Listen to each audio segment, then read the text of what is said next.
नमस्कार, लोकतंत्र देख रहे हैं आप और मैं हूं आपके साथ नेहा दुबे। लोकतंत्र में हम बात करेंगे वन नेशन वन इलेक्शन की। जब से मोदी पीएम बने तब से देश में एक चुनाव पर ही बात की जा रही है। मोदी ने एक बार फिर से देश में वन नेशन वन इलेक्शन की बात पर चर्चा की और ऐसे में इसे फिर से सुर्खियों में ला दिया। प्रधानमंत्री ने देश भर में इस बारे में विस्तार से चर्चा करने की बात भी कही है। पीएम ने कहा है कि बार बार चुनाव से पैसों की बर्बादी होती है। चुनाव आचार संहिता की वजह से काम और पैसों का नुकसान होता है। अगर एक देश के एक चुनाव होंगे तो सभी चीजों की बचत होगी, लेकिन विपक्ष पीएम की इस बात से इत्तेफाक नहीं रखता। अब सवाल है कि क्या प्रधानमंत्री के इस सुझाव को लेकर सरकार कानून लाने की तैयारी में है? क्या एक देश एक चुनाव भारत जैसे देश में संभव है? क्या एक देश के एक चुनाव से किसे फायदा होगा, किसे नुकसान होगा? इस पर आज हम विस्तार से चर्चा करेंगे, लेकिन उससे पहले आपको दिखाते हैं ये रिपोर्ट। एक देश एक विधान एक संविधान के बाद अब प्रधानमंत्री ने एक देश एक चुनाव की बात को हवा दी है। नरेंद्र मोदी लगातार एक देश एक चुनाव की बातें उठाते रहे हैं। संविधान दिवस के मौके पर प्रधानमंत्री नरेंद्र मोदी ने एक बार फिर देश में वन नेशन वन इलेक्शन को लेकर चर्चा की है और उस ओर आगे बढ़ने की बात पर जोर दिया है। प्रधानमंत्री ने कहा कि हम सबको मिलकर इस देश में वन नेशन वन इलेक्शन की तरफ आगे बढ़ने को लेकर सकारात्मक तौर पर विचार करना होगा, क्योंकि ऐसा होने से हर साल होने वाले चुनावों और उन पर होने वाले खर्चों और चुनावों की वजहों से रुकने वाले कामों से बचा जा सकेगा। हर कुछ महीने में भारत में कहीं न कहीं बड़े चुनाव हो रहे होते हैं। इससे विकास के कार्यों पर जो प्रभाव पड़ता है उसे आप सब भली भांति जानते हैं। ऐसे में वन नेशन वन इलेक्शन पर गहन अध्ययन और मंथन आवश्यक है। प्रधानमंत्री ने ये बात गुजरात के केवड़िया, जहां पर सरदार पटेल का स्टैचू ऑफ यूनिटी बना है, उस जगह पर संविधान दिवस के मौके पर आयोजित किए गए कार्यक्रम में वीडियो कॉन्फ्रेंसिंग के जरिए कही। इस कार्यक्रम में देश के अलग अलग राज्यों के पीठासीन अधिकारी मौजूद थे। इस संबोधन के दौरान पीएम ने बैठक में मौजूद सभी पीठासीन अधिकारियों और संबंधित लोगों से अपील की वन नेशन वन इलेक्शन यानी एक देश एक चुनाव को लेकर गंभीरता से चर्चा करें और देखें कि कैसे इस ओर देश आगे बढ़ सकता है। प्रधानमंत्री ने कहा कि वन नेशन वन इलेक्शन को लेकर देश भर में अध्ययन और मंथन करना जरूरी है, जिससे कि इसको मुमकिन किया जा सके। लोकसभा हो, विधानसभा हो या पंचायत चुनाव हो, इनके लिए एक ही वोटर लिस्ट काम में आए, इसके लिए हमें सबसे पहले रास्ता बनाना होगा। आज हर एक के लिए अलग अलग वोटर लिस्ट है। हम क्यों खर्चा कर रहे हैं, समय क्यों बर्बाद कर रहे हैं? अब हर एक के लिए 18 साल से ऊपर तय है। पहले तो उम्र में फर्क था, इसलिए थोड़ा वो रहा, अब कोई जरूरत नहीं है। साथियों, डिजिटाइजेशन को लेकर संसद में और कुछ विधानसभाओं में कुछ कोशिशें हुई है, लेकिन अब पूर्ण डिजिटलीकरण करने का समय आ चुका है। वन नेशन वन इलेक्शन की जरूरत बताते हुए प्रधानमंत्री ने कहा कि हमारे देश में हर साल कई चुनाव होते हैं, जिसमें पंचायत चुनाव से लेकर नगर निगम चुनाव, विधानसभा चुनाव से लेकर लोकसभा चुनाव और उपचुनाव तक शामिल हैं। साल के कई महीने इन चुनावों में ही निकल जाते हैं, जिसकी वजह से इन चुनावों पर जनता का करोड़ों रुपए तो खर्च होता ही है। इसके अलावा चुनावों की वजह से लगने वाली आदर्श आचार संहिता के कारण कई विकास कार्य भी रुक जाते हैं और उससे देश के विकास और प्रगति पर भी असर पड़ता है। वन नेशन वन इलेक्शन की ओर बढ़ने के लिए प्रधानमंत्री ने सभी चुनावों के लिए एक ही वोटर लिस्ट रखने का भी सुझाव दिया। प्रधानमंत्री ने सवाल उठाते हुए कहा कि आखिर इस देश में होने वाले अलग अलग चुनावों के लिए अलग अलग वोटर लिस्ट की जरूरत क्यों है? क्यों नहीं एक ही वोटर लिस्ट से देश भर में पंचायत से लेकर लोकसभा तक का चुनाव करवाया जा सकता है? पीएम ने कहा कि ऐसा होने से लोगों को होने वाली दिक्कत और परेशानी से तो बचा ही जा सकेगा, साथ ही साथ करोड़ों रुपए की बचत भी हो सकती है। ये कोई पहला मौका नहीं है जब प्रधानमंत्री नरेंद्र मोदी ने देश में वन नेशन वन इलेक्शन यानी एक देश एक चुनाव की बात की हो। इससे पहले भी प्रधानमंत्री वन नेशन वन इलेक्शन की बात करते रहे हैं। इसके साथ ही लॉ कमीशन भी वन नेशन वन इलेक्शन को लेकर अलग अलग राजनीतिक दलों से उनकी सलाह मांग चुका है। उस दौरान कई राजनीतिक दलों ने वन नेशन वन इलेक्शन की बात को रखते हुए वन नेशन वन इलेक्शन की ओर आगे बढ़ने का सुझाव भी दिया था। तो कई राजनीतिक दलों ने इसका विरोध करते हुए कहा था कि हमारे देश में यह मुमकिन नहीं है। क्योंकि इतने बड़े देश में सारे चुनाव एक साथ करवाना तर्कसंगत नहीं है। लेकिन पीएम ने एक बार फिर वन नेशन वन इलेक्शन की बात कहकर सियासी दलों को सोचने पर मजबूर कर दिया है। जी हाँ, तो बात वन नेशन वन इलेक्शन की होगी, क्योंकि जब से प्रधानमंत्री नरेंद्र मोदी ने इस बात को छेड़ा है तब से ये चर्चा का विषय बना हुआ है। लेकिन बीच में इस पर बातचीत नहीं हो रही थी। एक बार फिर से प्रधानमंत्री नरेंद्र मोदी ने इस मुद्दे को हवा देने की कोशिश की, लेकिन एक बार फिर से अब ये सुर्खियों में आ गया है कि क्या वन नेशन वन इलेक्शन की देश में जरूरत है। प्रधानमंत्री मोदी ने एक बार फिर से देश में वन नेशन वन इलेक्शन की बात कर चर्चा इसमें और ज्यादा बढ़ा दी है। प्रधानमंत्री ने देश भर में इस बारे में विस्तार से चर्चा करने की भी बात कही है। आपको बता दें कि प्रधानमंत्री ने बार बार चुनाव से पैसों की बर्बादी का भी जिक्र किया है। चुनाव आचार संहिता की वजह से काम और पैसों का नुकसान होता है, इस बात का भी जिक्र किया। अगर एक देश में एक बार चुनाव होंगे तो सभी चीजों की बचत होगी। आज हम इस विषय पर तफसील से चर्चा करेंगे। क्या वन नेशन वन इलेक्शन से क्या वाकई ये कहा जा सकता है कि देश में आर्थिक फायदा होगा, क्योंकि बार बार कहीं कहीं पर चुनाव होते हैं और उससे जाहिर तौर पे आचार संहिता लगती है और उसके बाद कुछ वक्त तक काम प्रभावित होता है। लेकिन क्या वन नेशन वन इलेक्शन मुमकिन है, संभव है इतने बड़े देश में? आज तफसील से चर्चा करेंगे। खास मेहमान हमारे साथ मौजूद है, उनसे आपका तारुफ करा देते हैं। अजय अरोड़ा जी हमारे साथ जुड़ गए हैं, कांग्रेस के नेता हैं। इस वक्त हमारे साथ सचिन भल्ला जी भी जुड़ गए हैं, राजनीतिक विश्लेषक हैं। आनंद साहू जी हमारे साथ जुड़ गए हैं, नेता हैं भाजपा के। आप सभी का बहुत बहुत स्वागत है हमारे खास कार्यक्रम लोकतंत्र में। इस खास कार्यक्रम की शुरुआत आनंद साहू जी आपके साथ। आनंद जी, सवाल इस बात को लेकर है, ऐसा पहली मर्तबा नहीं है जब वन नेशन वन इलेक्शन का जिक्र किया गया हो। इससे पहले भी कई बार इस तरह का जिक्र प्रधानमंत्री के जरिए, बीजेपी नेताओं के जरिए किया गया है। क्या वाकई आपको लगता है कि इतने बड़े देश में 130-135 करोड़ की जनसंख्या में ये संभव है? नेहा जी, बहुत ही बढ़िया ये मुद्दा है। मुझे लगता है कि इस बड़ी लोकतंत्र में, विश्व के सबसे एक तरह से मजबूत लोकतंत्र में भारत को गिना जाता है और भारत की आबादी निश्चित रूप से बढ़ते ही जा रहा है। उसके बावजूद भी आज देश के प्रधानमंत्री आदरणीय नरेंद्र मोदी जी ने बहुत ही पुरजोर तरीके से व्यवस्था को कैसे बदला जाए, व्यवस्था से जो बढ़ते हैं समस्याएं बढ़ती है, व्यवस्था के बिगड़ने के कारण देश की प्रगति रुकती है और उसके कारण तमाम व्यवस्था में लगे हुए तमाम अधिकारी पदाधिकारी चुनाव में झोंक दिए जाते हैं। उससे भी बहुत भारी तरह तरह से नुकसान जो है देश को झेलना पड़ता है। आर्थिक है, राजनीतिक है, विकास का और दर है, बहुत और एजुकेशन है, स्वास्थ्य है, लॉ एंड ऑर्डर है, सब चीजों पे बहुत भयंकर तरीके से प्रभावित करता है। ये चुनाव जो है बार बार कई लेयर्स में जो इलेक्शन होते हैं, पंचायत का चुनाव अलग है, प्रदेश का चुनाव अलग है, राष्ट्र का चुनाव अलग है, फिर कई बार मिड टर्म इलेक्शन आ जाते हैं। तो इसको निश्चित रूप से सर्वसम्मति के साथ जो संवैधानिक विशेषज्ञ हैं उनका मानना है कि 3 वर्षों के अंदर राष्ट्र में एक साथ वन नेशन वन इलेक्शन किया जा सकता है। जो मैं कई विशेषज्ञों से बात करता हूँ।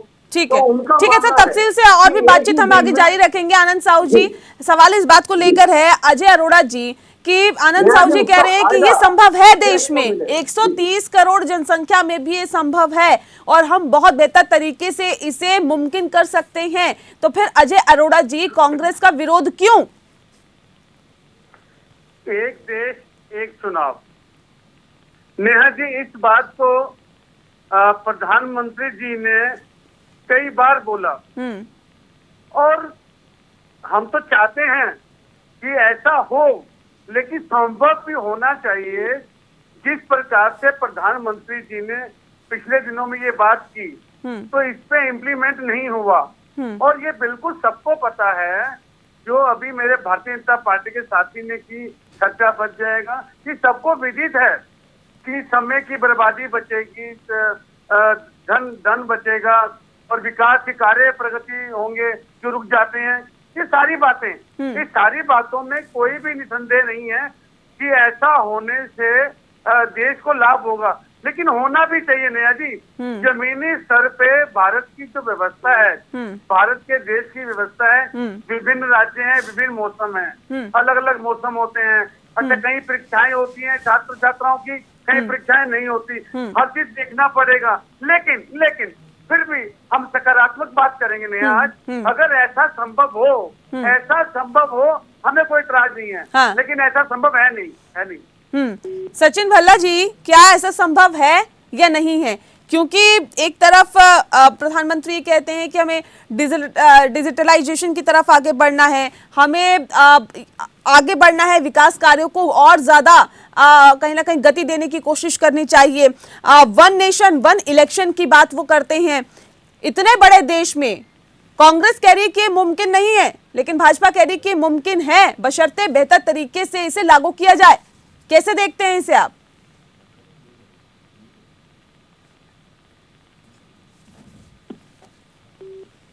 सचिन जी, आवाज मिल पा रही है आपको? हाँ जी जी। हमारी जीडीपी कितनी गिरी ये आप सब लोगों के सामने है। और दूसरी बात ये कह रहे पैसे बचाने की, तो इसमें जो ईवीएम का खर्चा आएगा, जो ये चाह रहे हैं वन नेशन का जो भी काम कर रहे हैं, 4,500 करोड़ रुपए के ईवीएम नए लगेंगे। वो कहां से इतने सारे पैसे आएंगे? ये खर्चा नहीं है। और दूसरी बात, आप कह रहे हैं वन नेशन वन इलेक्शन, और इसके लिए हमारे पास मेन पावर है जो हम यूज कर सकते हैं। इससे पहले आज से 1952, 1957, 1972 में जो ये हुआ, उसके बाद इसको किसी कारण इसको रोक दिया गया। तो हम कहीं ना कहीं फेलियर थे और वो हम मान नहीं रहे। हम उसको दोबारा फेल होने के लिए हम सबके सामने खड़े होने चाह रहे हैं। कि मुझे ये लगता है कि इतनी हमारी जीडीपी गिरी, आज के टाइम में लोगों के पास खाने के लिए पहनने के लिए कपड़ा नहीं है, और हम इतने ज्यादा एक्सपेंसिव लेके आगे आ रहे हैं। मेरा मानना है अभी इस हाल में अभी इस चीज में गौर करना भी बड़ा वो होगा। हमें अपने काम और लोगों के बच्चे स्कूल नहीं जा रहे, जो पढ़ नहीं रहे, जो रोटी खाना पीना सब मुश्किल हो रखा है, पहले उसकी तरफ ध्यान रखना चाहिए और नाजायज खर्चे करने से बचना चाहिए। आनंद साहू जी, वन टाइम इन्वेस्टमेंट है, लेकिन इसमें कोई दो राय नहीं है, जिस बात का जिक्र अभी सचिन भल्ला जी कर रहे थे। लेकिन क्या ये वक्त है अभी हम इस बात में सोचे कि वन नेशन वन इलेक्शन की तरफ हम आगे बढ़ें? अभी तो सर देश में और भी बहुत सारी चुनौतियां हैं, बहुत समस्याएं हैं। निश्चित रूप से देखिए, ऐसा है नेहा जी, सबसे बड़ी बात है, हमारे राजनीतिक विशेषज्ञ भाई सचिन भल्ला जी कह रहे थे 4,000 करोड़ का खर्च पड़ेगा। इनको मालूम नहीं होगा कि एक राज्य में 4-4 हजार के खर्च पड़ जा रहे हैं अभी। और अगर देश में तमाम एजेंसी को एक साथ पूरे काउंसिल यानी म्युनिसिपल काउंसिल से लेके पंचायत से लेके पूरे प्रदेश के विधानसभा से लेके हर प्रकार का जो चुनाव है, लोकसभा का चुनाव, राज्यसभा का चुनाव, सारा अगर एक साथ कर दिया जाए तो मैं समझता हूँ अगर ये 10,000 करोड़ भी खर्च होता है तो जरूर करना चाहिए। मैं ये कह रहा हूँ कि 5 साल में यानी हम एक ही चुनाव होगा। आज क्या है, हर एक साल कोई न कोई राज्य का चुनाव है, कोई न कोई म्युनिसिपैलिटीज का चुनाव है, और इसके कारण इन इलेक्शनों के कारण तमाम एजेंसी जो है इंगेज हो जाते हैं और देश की गति जो है रुक जाती है। और भारत जो है ये दुनिया में सबसे ज्यादा जो लोकतंत्र को मजबूत करने के दृष्टि से भी और सर ये सब चीजें समझ रहे हैं आनंद साहू जी, ये सब चीज समझ रहे हैं, सब लोग समझ रहे हैं, लेकिन सर सवाल इस बात को लेकर है, ये कैसे मुमकिन है? अगर मुमकिन है तो सरकार का होमवर्क क्या है, ये भी कहीं ना कहीं सभी के सामने रखना चाहिए। लोकतंत्र में बात दरअसल आज हो रही है वन नेशन वन इलेक्शन की, क्योंकि एक बार फिर से प्रधानमंत्री ने इस बात का जिक्र किया है कि देश में इसकी जरूरत है। प्रधानमंत्री ने कहा है तो जाहिर तौर पर इसके लिए पहले से ही एक खाका खिंच चुका होगा, एक खाका तैयार होगा। लेकिन आनंद साहू जी, सवाल इस बात को लेकर है सर, जिस बात का जिक्र अभी ब्रेक पे जाने से पहले अजय अरोड़ा जी कर रहे थे कि किसी भी स्कीम को लागू किया जाता है तो उसके लिए पहले होमवर्क होता है। सर किस तरह का होमवर्क सरकार का है और इसको लागू करना क्योंकि बहुत कठिन है, लेकिन आप कह रहे मुमकिन है, सर कैसे मुमकिन है ये भी हमें समझा दीजिए। और सरकार का क्या होमवर्क है कि एक साथ एक देश में अगर इलेक्शन होगा तो वो किस तरह से होगा? देखिए न्याय जी, सबसे पहले सभी दल के नेताओं के साथ बैठक करके और जिन राज्यों में समझ लीजिए कि अभी 1 साल या 2 साल में चुनाव होने वाले हैं, उसको एक क्लब करके चुनाव कराना पड़ेगा। फिर उसी प्रकार से 1-2 साल बाद जो बाकी जो चुनाव है, बाकी राज्यों के चुनाव हैं, जो यानी लेट से होना है, 2 साल बाद चुनाव होना है, उनको थोड़ा एडवांस करना पड़ेगा। ऐसा करके फिर एक साथ सारे देश में चुनाव को लागू करना पड़ेगा। देखिए उसके लिए सभी दल के जो लीडर हैं, उन लोगों को सामूहिक रूप से इससे साथ में सहमति बनाना पड़ेगा, क्योंकि हमारे जो लीडर हैं, आदरणीय प्रधानमंत्री, आज देश के प्रधानमंत्री, उनका ये कहना है कि अगर हम कुछ जो राज्य में चुनाव मान लीजिए 4 साल बाद होना है, किसी में 5 साल बाद अभी जो चुनाव मान लीजिए बिहार में हुआ है, और कुछ राज्य में 3 साल बाद चुनाव होना है, तो दो सेगमेंट में उनको बांट करके जो कुछ को एनहांस करना होगा, कुछ को डिले करना पड़ेगा, और उसको फिर एक साथ दोनों तरह के नुकसान जो है, जो अभी जीते हैं उनको 2.5 साल में ही चुनाव झेलना पड़ेगा, और जो जिसको मान लीजिए 1 साल बाद चुनाव होना है, उसको हो सकता है 1-1.5 साल और डिले करके चुनाव करना पड़ेगा। मेरा ये कहना है कि दोनों को अगर थोड़ा समझौता कर लेंगे तो सारे जो राज्य हैं वो एक साथ चुनाव हो जाएगा, और इस प्रकार से तैयारी भी, उसके भी टाइम मिल जाएगी और खर्चे भी कम हो जाएंगे, और देश में ये जो अनिश्चितता की स्थिति होती है, लोकतंत्र में अनिश्चितता जो है,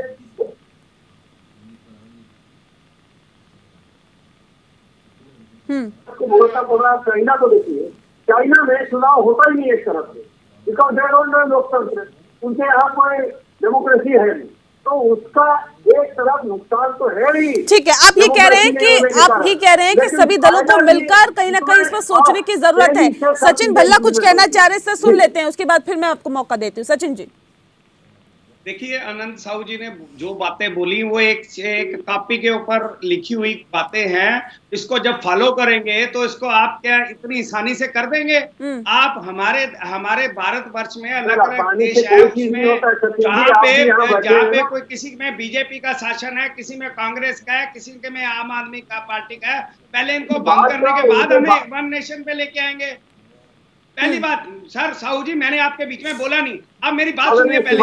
आपने तो इसको मजाक में ले लिया, थोड़ी सी बात को ऐसे कर देंगे वैसे कर देंगे। ये भारतवर्ष है, ऐसे वैसे काम नहीं होते। इसके लिए हर धर्म को हर कर्म के साथ लेके चलना पड़ता है, हर पार्टी को साथ लेके चलना पड़ता है। आप कहें मैंने रात को नोटबंदी कर दी, चलो खत्म कर दिया, 370 लगा दी, काम खत्म कर दिया, आज मैंने 1 नेशन कर दिया, काम खत्म कर दिया। साहू जी ये सारे काम इतने आसान नहीं है जितने आप समझ रहे हैं। ठीक है अजय अरोड़ा जी, जिस बात का जिक्र आनंद साहू जी कर रहे हैं, बैठक होगी, सभी लीडर्स की सहमति बनेगी, उसके बाद टेक्नोलॉजी। सर ये तो आनंद जी, इस बात को तो पहले से तय करना चाहिए ना सर, कि क्या तमाम जो पार्टीज हैं, उनके जो नेता हैं, क्या वो इस पर राजी होंगे? ये तो पहले से तय करना चाहिए। प्रधानमंत्री सर कुछ भी वक्तव्य देते हैं, उसका बहुत प्रभाव आम जनता पर पड़ता है।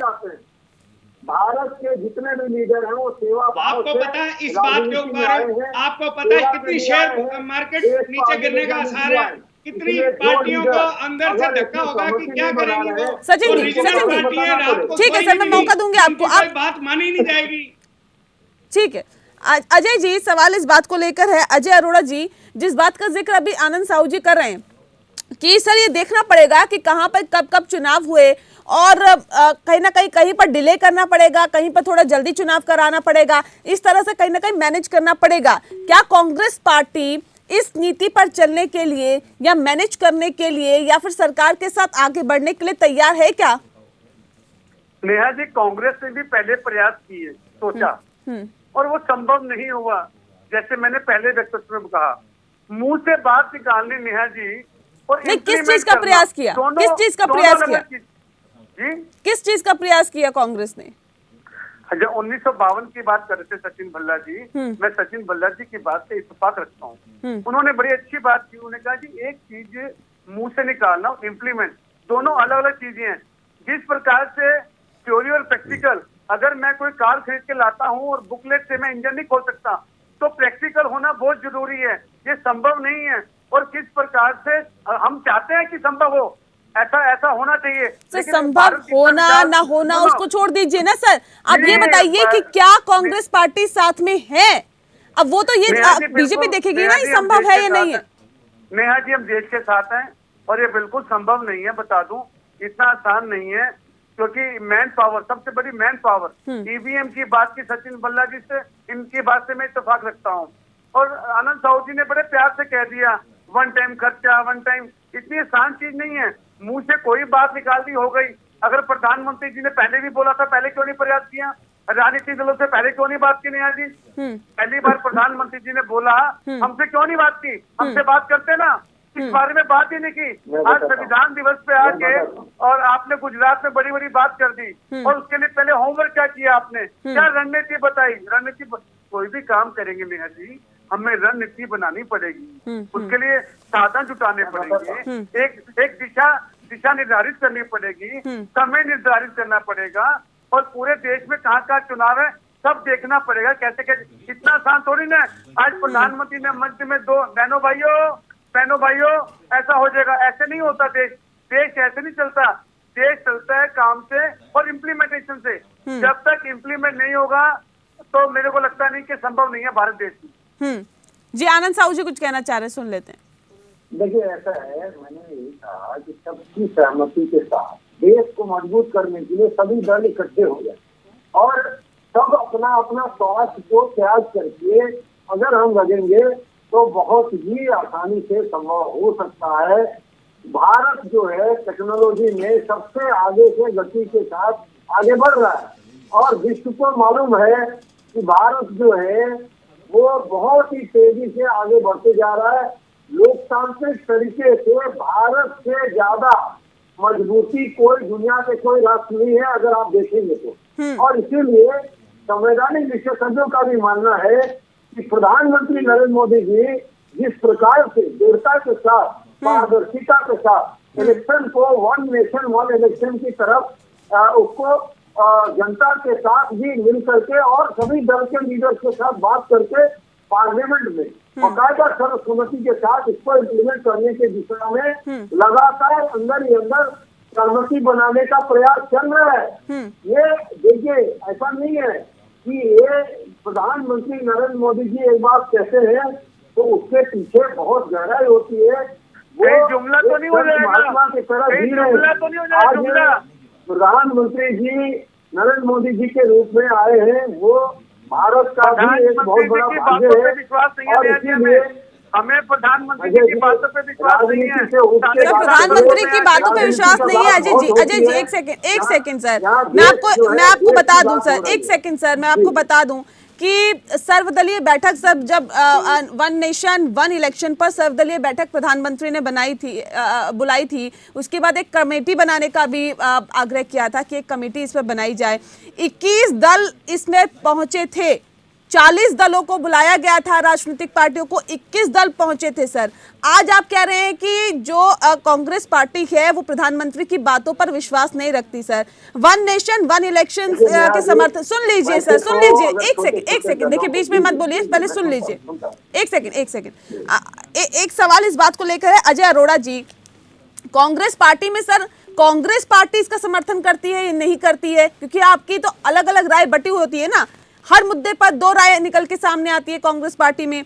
वन नेशन वन इलेक्शन के समर्थन में कांग्रेस के नेता मिलन देवड़ा ने पार्टी लाइन से हटकर अपनी राय रखी थी। उन्होंने कहा था कि इसका हमें याद रखना चाहिए, मिलन देवड़ा ने कहा था कि हमें याद रखना चाहिए कि 1967 तक हमारे देश में एक साथ ही चुनाव होते थे। तो अगर कांग्रेस पार्टी इसका विरोध कर रही है तो पुरजोर इसका विरोध करिए सर, बोलिए कि हम सभी नेता इसके विरोध में हैं। कुछ नेता समर्थन में, कुछ नेता विरोध में, ये कैसा विरोध करने का तरीका है अजय जी?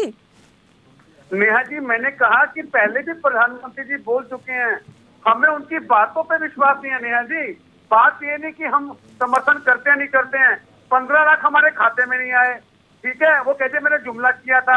आज किसान विधेयक 3 लेके आए, किसान सड़कों पे हैं, तो हम विश्वास कैसे कर लें? नेहा जी, मेन चीज है विश्वास करने की। और हम तो भारत देश के अंदर जितने भी दल हैं, जितने भी गठबंधन हैं, हम उनके साथ हैं, बिल्कुल। भारतीय जनता पार्टी के साथ नहीं है। हाँ, अगर सभी दलों की सहमति होगी हम सब साथ हैं, लेकिन इम्प्लीमेंट नहीं होगा। हम भारत का नुकसान करके, जनता के पैसे का नुकसान करके हम ये नहीं होने देंगे।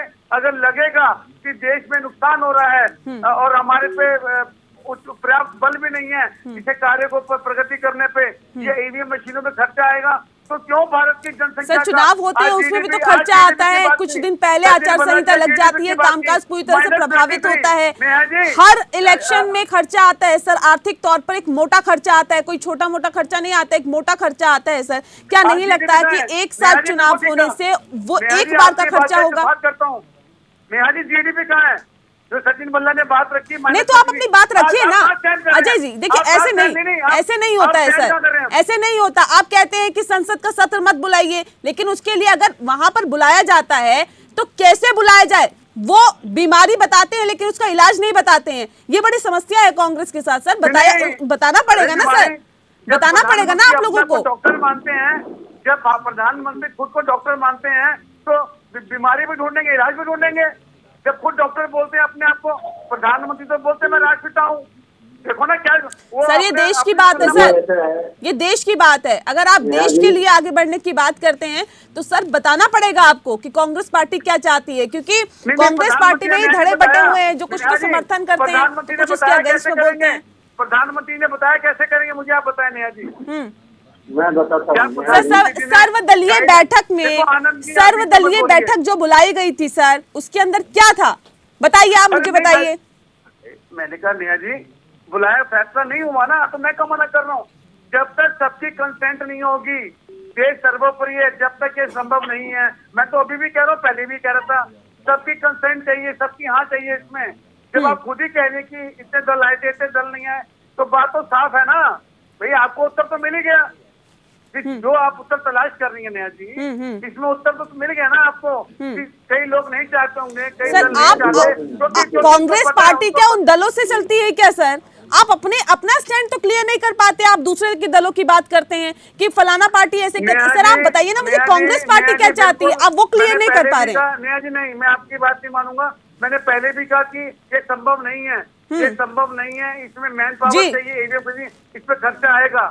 जी मैंने पहले भी इसको बोला है, ये तो मैं नहीं बोलता, आपने शुरुआत मुझसे की थी सर। तो कांग्रेस पार्टी का स्टैंड क्लियर करिए ना सर। मैं आपसे कांग्रेस से संबंधित सवाल पूछ रही हूँ, आप मुझे उसी से संबंधित जवाब दीजिए। लोकतंत्र में बात दरअसल वन नेशन वन इलेक्शन की हो रही है, क्योंकि प्रधानमंत्री ने एक बार फिर से इसका जिक्र किया। खास मेहमान लगातार हमारे साथ मौजूद है और इस वक्त हमारे साथ बेहद खास मेहमान सुभाष कश्यप जी भी जुड़ गए हैं, संविधान विशेषज्ञ हैं सुभाष कश्यप जी। बहुत स्वागत है आपका। सुभाष जी, सवाल इस बात को लेकर है कि जिस बात का जिक्र प्रधानमंत्री ने किया, उनका कहना है कि वन नेशन वन इलेक्शन के ऊपर मंथन करने की जरूरत है। क्या वाकई आप भी मानते हैं कि देश में इसकी जरूरत है? बिल्कुल जरूरत है, और इस बारे में मैं 10-15 साल से लिख रहा हूँ और कह रहा हूँ, और 4-5 साल पहले भी मोदी जी ने ये सवाल उठाया था। हाँ। और तब भी मैंने कहा था कि पहले सरकार निश्चय करे कि करना है या नहीं करना है, या केवल इस पर बातें करनी है, सेमिनार्स करने हैं। और पहली अटल बिहारी वाजपेयी की सरकार में भी इस पर विचार हुआ था, और कॉन्स्टिट्यूशन कमीशन जो अपॉइंट हुआ था उसमें भी विचार हुआ था, और उसमें भी कहा गया था वन इलेक्शन होना चाहिए। तो इस पर मंशा क्या है सरकार का? क्या इस पर बातें ही करते रहना है या करना है? अगर करना है तो ये लेजिस्लेशन से होगा, और लेजिस्लेशन लाया जाना चाहिए।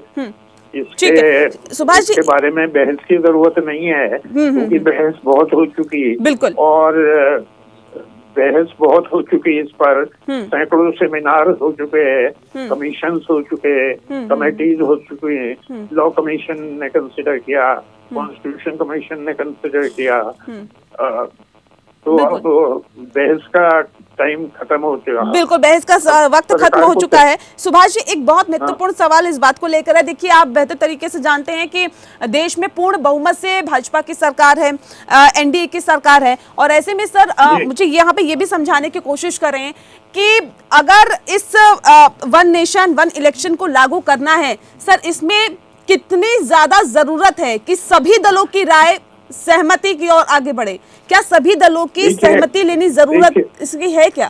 देखिए, मैंने पहले भी कहा है और पिछली बार भी जब ये सवाल उठा था बहुत जोरों से, प्रेसिडेंट ने भी कहा था और प्राइम मिनिस्टर ने भी कहा था वन इलेक्शन वन नेशन। तब भी मैंने कहा था कि पॉलिटिकल पार्टीज की राय तो कभी एक नहीं होगी इस पर, क्योंकि जितनी रीजनल पार्टी हैं या कास्ट बेस्ड पार्टीज हैं वो कभी भी नहीं मानेंगी। अगर, और ये सबको मालूम है, अब मैं इसमें प्राइम मिनिस्टर भी जानते होंगे कि जो सैकड़ों 2000 से 2500 के करीब पार्टियां हैं, तो वो छोटी छोटी पार्टियां तो कभी नहीं मानेंगी इस बात को।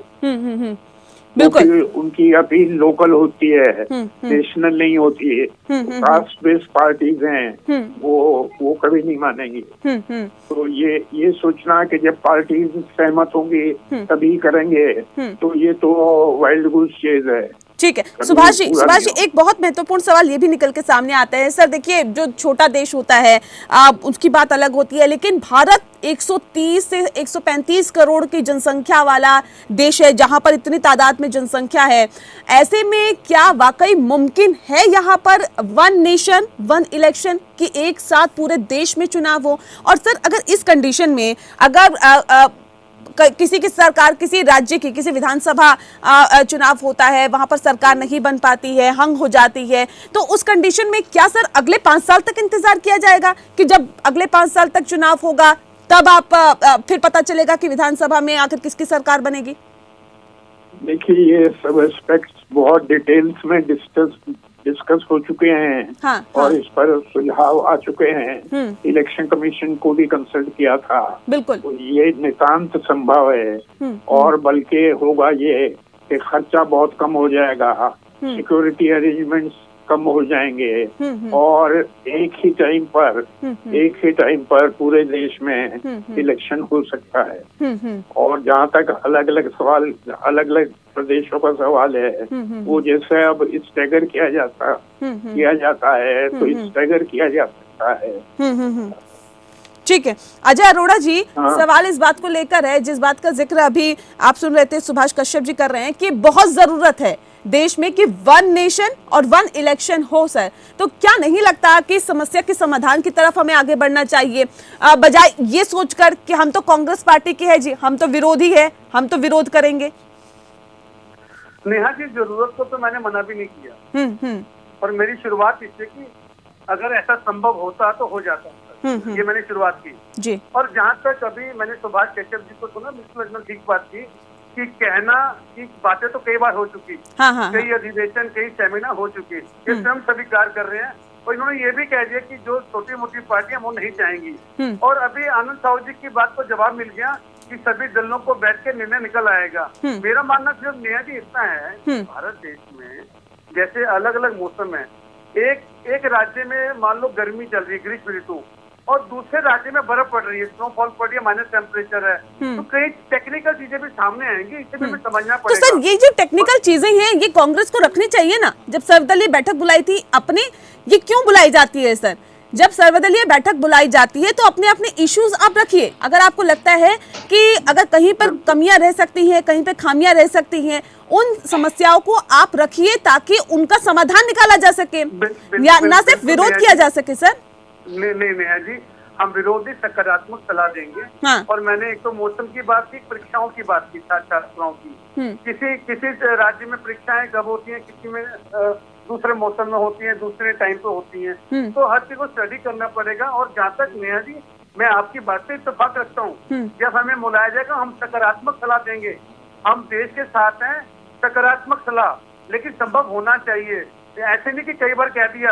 नहीं सर, ये सकारात्मक सलाह अजय अरोड़ा जी दे रहे हैं या मिलिंद देवड़ा जी दे रहे थे, या फिर वही धारा 370 जब निष्क्रिय की गई थी जम्मू कश्मीर से, उसके बाद जो कांग्रेस पार्टी अलग अलग धड़ों में बटी हुई नजर आई थी, उस तरह से ये थोड़ा सा समझ से परे है कि दरअसल कांग्रेस पार्टी का स्टैंड क्या होता है हर विषय पर।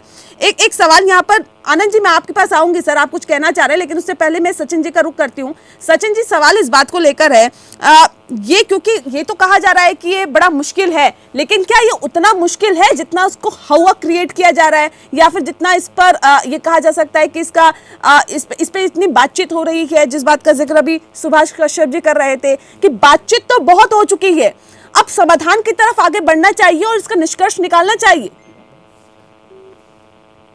देखिए, इसमें एक सबसे बड़ी बात अभी सुभाष सर ने करी थी कि इसमें जो रीजनल पार्टी है उनका गला घोटने का एक मुझे जो लग रहा है कि वो गला घोटा जा रहा है। वो उनको ना उठने के लिए ये बीजेपी और कांग्रेस, जो मैं यही बोलता हूँ कि ये एक सिक्के के दो पहलू हैं, वो कहता है मैं ठीक, वो कहता है मैं ठीक। मेरा मानना ये है कि जो नई पार्टियां हैं, जो रीजनल पार्टियां हैं, उनको ऊपर उठने के पहले ही उनको दबाने की कोशिश की जा रही है। ये सबसे बड़ा मुद्दा है। और दूसरी बात ये कह रहे हैं कि ये कितना नॉर्मल है। मैं मानता हूँ कि 1 नेशन और 1 इलेक्शन बड़ी अच्छी बात है, लेकिन इसको करेंगे कैसे? इसको ऐसे तो कर देंगे कि मैंने पहले भी बोला, कापी पे लिखा यस तो यस। नहीं सर, इसका पूरा खाका तैयार, अभी बताया ना सुभाष जी ने कि पूरा खाका उसका तैयार हो चुका है, उसका खाका तैयार हो चुका है, चुनाव आयोग से बातचीत हो चुकी है। मौसम की बात कर रहा हूँ, भारतवर्ष में अलग अलग नेहा जी, सुभाष जी ये भी कहा है कि इम्प्लीमेंट नहीं हो पाया, इनके मैनिफेस्टो होते हैं, पंजाब में अलग मैनिफेस्टो होगा। ठीक है, ठीक है, आप जिस विषय को उठा रहे हैं, ठीक है, आप जिस विषय को उठा रहे हैं भल्ला साहब, ठीक है सर, ठीक है, आप जिस विषय को उठा रहे हैं उस पर मैं रिएक्शन एक बार सुभाष कश्यप जी से ले लेती हूँ, फिर आनंद साहू जी का रुख करेंगे। सुभाष जी, सवाल इस बात को लेकर है, आपने भी ये कहा कि रीजनल पार्टियां जो है वो तैयार नहीं होगी, उसी बात को अब दोबारा से कोट किया है सचिन भल्ला जी ने, उनका भी ये कहना है कि उनका गला घोटने जैसी बात हुई है। सर, सवाल इस बात को लेकर है कि 1 नेशन 1 इलेक्शन से क्या वाकई आपको लगता है कि रीजनल पार्टियों का गला घोटने जैसी बात हो जाएगी? किसे फायदा इसका मिलेगा, किसे नुकसान होगा? देखिए, जो कह रहे हैं उसमें बहुत कुछ सच है, लेकिन सवाल ये है कि क्या 2500 पार्टियों का रहना लोकतंत्र के हित में है या देश के हित में है? बहुत इसमें कोई शक नहीं कि 1 इलेक्शन 1 नेशन की बात अगर कानून से लागू की जाएगी तो बहुत सारी छोटी छोटी पार्टियां, caste based party, dynasty based party, उनको नुकसान होगा और वो समाप्त हो जाएंगी संभवतः। तो वो नए सरकारी पक्ष इसको स्पष्टतया कहता है, ना अपोजिशन पार्टी इसको स्पष्टतया कहती हैं, लेकिन ये सच है कि व्यवहार में होगा ये कि जो 2500 पार्टीज हैं वो खत्म हो जाएंगी, क्योंकि लोकल इश्यूज पर बेस्ड पार्टीज हैं, कास्ट बेस्ड पार्टीज हैं, डायनेस्टी बेस्ड पार्टीज हैं, पर्सनैलिटी बेस्ड पार्टीज हैं, तो वो डेमोक्रेटिक नहीं है। अगर आप देश के हित में सोचें तो उनका खत्म हो जाना ही देश के हित में है, क्योंकि 2500 पार्टी से दुनिया का कोई लोकतंत्र चल नहीं सकता जी। आनंद साहू जी भी काफी देर से कुछ कहना चाह रहे हैं, उनका रुख करते हैं। आनंद जी, आप अपनी बात भी रखिए और साथ ही मेरे भी एक सवाल का जवाब दे दीजिए सर, क्योंकि ये घोषणा पत्र में है भाजपा के कि 1 नेशन 1 इलेक्शन लागू किया जाएगा। तमाम जो चीजें घोषणा पत्र में आपकी थी वो तो एक एक करके आप पूरा कर रहे हैं, लेकिन अब सुभाष जी का कहना है कि बातचीत बहुत हो चुकी है, अब इसे लागू करने का वक्त है। सर, सबसे पहले तो मैं आदरणीय सुभाष कश्यप जी को आज जो संविधान दिवस है उसके ऊपर विशेष शुभेच्छा देता हूँ, उनको बधाई देता हूँ।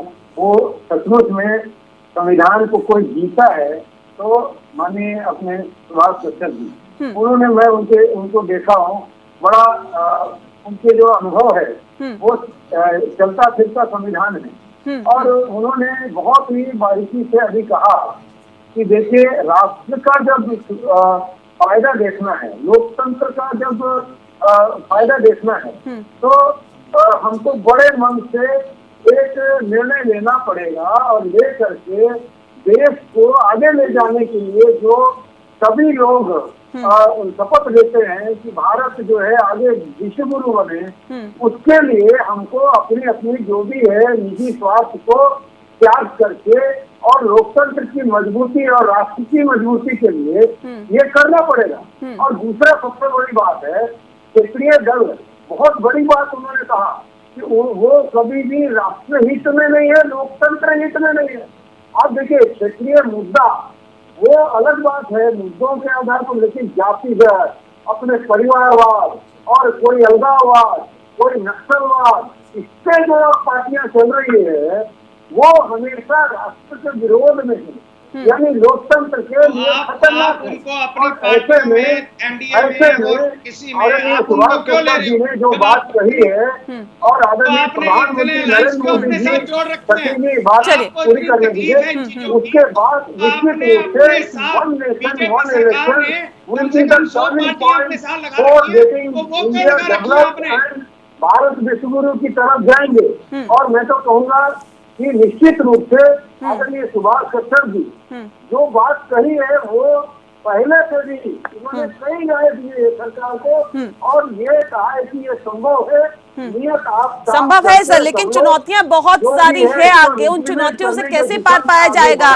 कौन कौन सी चुनौतियां हैं, इस पर भी हम बातचीत करेंगे। का खास मेहमान लगातार हमारे साथ मौजूद है सुभाष कश्यप जी। सवाल सर मेरा आपसे है, क्योंकि मुमकिन है, इस बात का जिक्र आपने करा था अभी थोड़ी देर पहले, और ये भी कहा कि अभी बहुत जरूरत भी है इसकी देश में कि वन नेशन वन इलेक्शन होना चाहिए। बातें बहुत हो चुकी, अब काम की जरूरत है, इसे लागू करने की जरूरत है।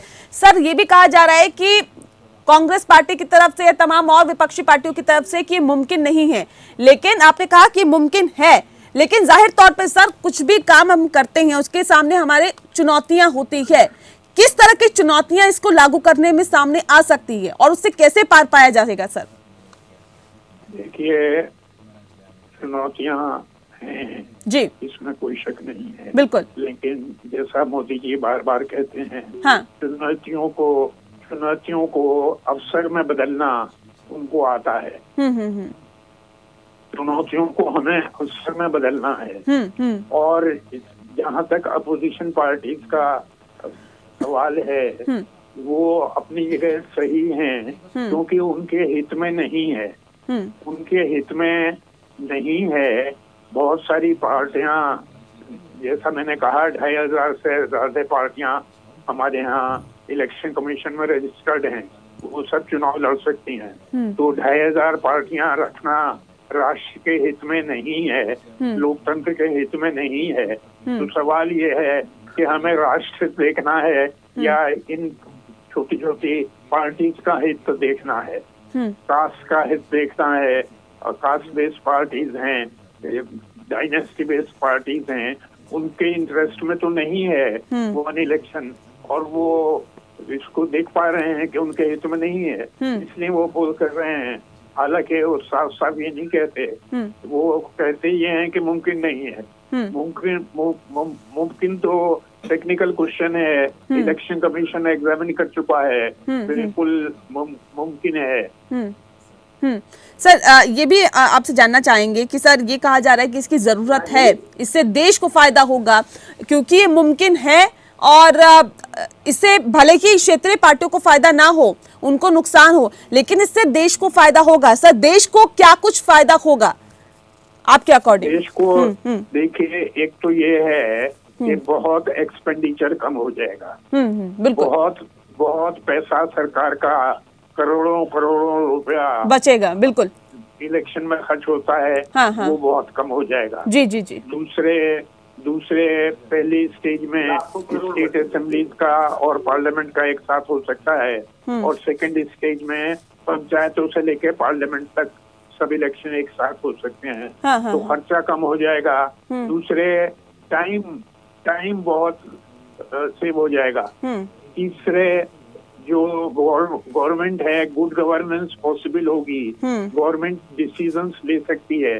अब क्या है कि कहीं न कहीं इलेक्शन चलता रहता है। बिल्कुल। और गवर्नमेंट के हाथ बंधे रहते हैं। हाँ। कि वहाँ इलेक्शन हो रहा है, अगर हम ये देश हित में ये ऑर्डर निकालते हैं तो वहाँ के इलेक्शन पे असर पड़ेगा। हाँ। या वहाँ का अमुक वर्ग नाराज हो जाएगा। हाँ। इसलिए नहीं कर सकते। हाँ। तो decision making for good governance, राष्ट्र हित में निर्णय लेना आसान हो जाएगा। और पूरे साल और पूरे 5 साल बराबर कहीं न कहीं इलेक्शन चलता रहता है, तो उससे गवर्नेंस पॉसिबल नहीं होती।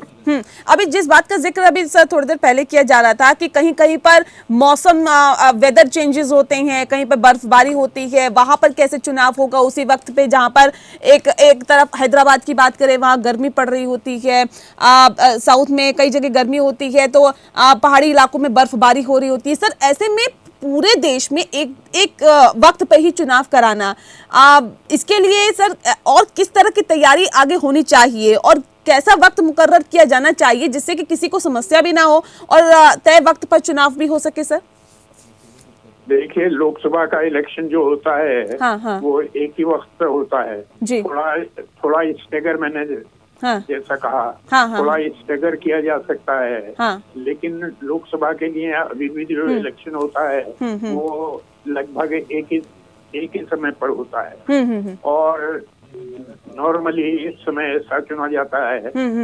मार्च अप्रैल चुना जाता है, जो बीच का समय है।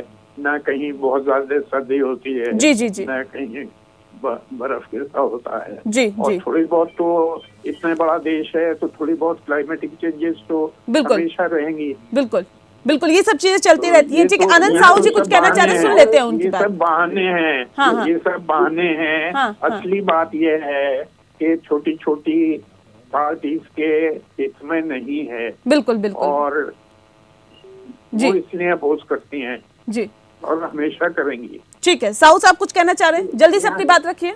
नेहा जी, सबसे बड़ी बात और अगर आप देखेंगे लोकसभा का जो खर्च है वो एक तरफ है, लेकिन जो राज्यों के चुनाव और सबका खर्च अगर जोड़ेंगे तो वो लाखों करोड़ में आता है। और दूसरी बात, तो हार भी बिगड़ते हैं राज्यों के साथ। क्या होता है, अगर चुनाव आता है राज्यों में तो हम तानातानी हो जाते हैं और उससे नहीं, ठीक है, वो बात कह चुके हैं सुभाष कश्यप जी कि आर्थिक खर्चा बचेगा। सचिन भल्ला जी कुछ कहना चाह रहे, सुन लेते हैं उनकी बात सुन लेते हैं। धन का प्रवाह है वो ये तो एक बहाना है, हमने सबको दिखाना है। ये वाला काम जो ये कर रहे हैं, इसमें कई वाली सुभाष सर ने भी सीधी बात बोली कि इसमें छोटी सी देखो देश की भलाई है, ये नोट डाउट इसमें देश की भलाई है।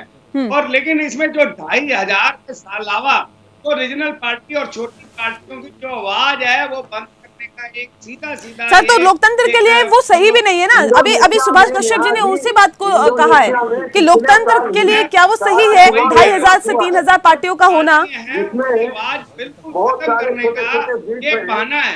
ये आप सबको नजर आ रहा है। और चले, वन नेशन वन इलेक्शन को एक बार फिर से हवा दी गई है प्रधानमंत्री के जरिए। एक बार फिर से इस बात की चर्चा की गई है कि इस पर मंथन करने की जरूरत है, इस पर सोच विचार करने की जरूरत है। बहरहाल बहुत शुक्रिया आप सभी मेहमानों का हमारे साथ इस खास चर्चा में शामिल होने के लिए, क्योंकि इससे पहले सर्वदलीय बैठक बुलाई गई कि उसमें तमाम दलों की राय भी जानने की कोशिश की गई और उसके बाद एक खाका तैयार किया गया, एक कमेटी गठित की गई। उसके बाद जाहिर तौर पर इस पूरे विषय पर लगातार मंथन किया जा रहा था। एक बार फिर से प्रधानमंत्री ने जब वन नेशन वन इलेक्शन की बात की है तो एक बार फिर से सुगबुगाहट तेज हो गई है कि क्या जल्द ही इसे अब एनडीए सरकार लागू कर सकती है या करने वाली है। वाकई देखना दिलचस्प होगा। इसी के साथ लोकतंत्र में इतना ही। नमस्कार।